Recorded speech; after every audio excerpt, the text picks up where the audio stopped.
டே 32 movie complete பண்ணிட்டோம். Tourist family movie தான் பார்த்துருக்கோம். இங்கே கங்கா சினிமாஸ் கொளத்தூர் அதான் பார்த்தோம். 12:10 ஆஃப்டர்நூன் ஷோ தான் பார்த்துருக்கோம். ஹாய், இன்றைக்கி டே 32 டேஸ் மூவி கம்ப்ளீட் பண்ணியிருக்கோம். என்ன மூவி பார்த்தீங்கன்னா டூரிஸ்ட் ஃபேமிலி மூவி தான் வந்து இன்றைக்கி நம்ம வந்து ரிவ்யூ பார்க்க போகிறோம். மூவி பார்த்தீங்கன்னா சசிகுமார், சிம்ரன் நடிச்சிருக்காங்க. இது வந்து மூவியோட ஸ்டோரி என்னென்னு பார்த்தீங்கன்னா, ஸ்ரீலங்காவிலேருந்து ஒரு ஃபேமிலி வந்து தப்பிச்சு இந்தியா வந்துடுறாங்க. ஸோ அவங்க எப்படி வந்து இங்கே சர்வை பண்ணாங்க, ஏதாவது பிரச்சனை மாட்டினாங்களா, இல்லை என்ன நடந்ததுன்றது தான் இந்த மூவியோட கதை. ரொம்ப சிம்பிளான ஸ்டோரி தான். ஒரு ஃபேமிலி பேஸ்டு மூவி தான் இது. ஃபேமிலி ட்ராமா தான் ஜானரு. கதை வந்து ரொம்ப சிம்பிளாக இருக்க மாதிரி படமும் வந்து சிம்பிளாக தான் எடுத்திருக்காங்க. ஒன்றும் வந்து தேவையில்லாத ஃபைட் சீனோ இல்லை தேவையில்லாமல் ரொம்ப வந்து பிரச்சனைகளை காட்டுற மாதிரியோ வந்து காட்டாமல், அந்த மூவி என்ன கதை எடுத்திருக்காங்களோ அந்த கதையை வந்து நல்லா எப்படி கொண்டு போகணுமோ அப்படி வந்து ஸ்மூத்தாக கொண்டு போயிருக்காங்க. ஒரு ஃபீல் குட் மூவி மாதிரி தான் எடுத்திருக்காங்க.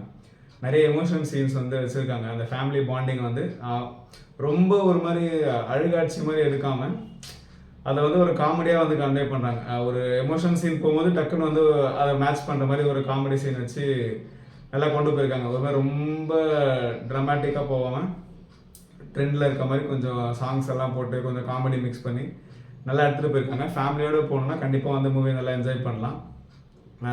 எல்லாருமே வந்து சூப்பராக நடிச்சிருக்காங்க. இப்போ சசிகுமார் சார் ஆகட்டும், சிம்ரன் மேடம் ஆகட்டும், அவங்க பசங்க 2 பேர் பண்ணியிருக்காங்க. அவங்க 2 பேருமே கூட சூப்பராக பண்ணியிருப்பாங்க. அந்த சின்ன பையன்லாம் வந்து காமெடியெலாம் எக்ஸ்ட்ரானரியாக இருக்கும். நிறைய சீன் வந்து ரொம்ப பிளாஸ்ட்டாக இருக்கும் அந்த பையன் பண்ணுற காமெடி எல்லாமே.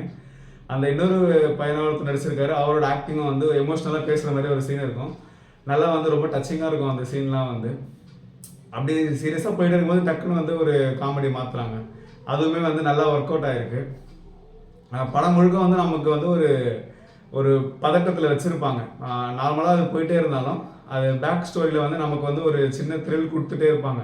இப்போ என்ன நடக்க போகுதுன்ற மாதிரி அதையுமே வந்து லாஸ்ட்டில் வந்து சூப்பராக வந்து க்ளோஷர் பண்ணியிருக்காங்க.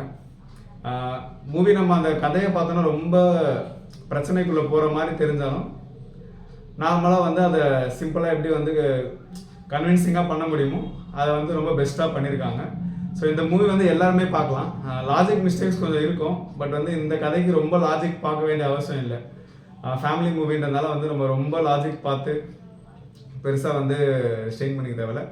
நார்மலாக வந்து நீங்கள் எந்த எக்ஸ்பெக்டேஷனும் இல்லாமல் ஃபேமிலியோடு வந்து ஒரு ஹாலிடே என்ஜாய் பண்ணணும்னு நினச்சிங்கன்னா இந்த மூவி வந்து கண்டிப்பாக பார்க்கலாம்.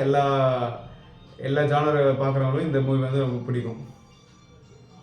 சொன்ன மாதிரி ரேட்டிங் வந்து 10க்கு இந்த மூவிக்கு நீங்கள் என்ன ரேட்டிங் கொடுப்பீங்கன்றதை கமெண்ட்டில் சொல்லிடுங்க. பாய்.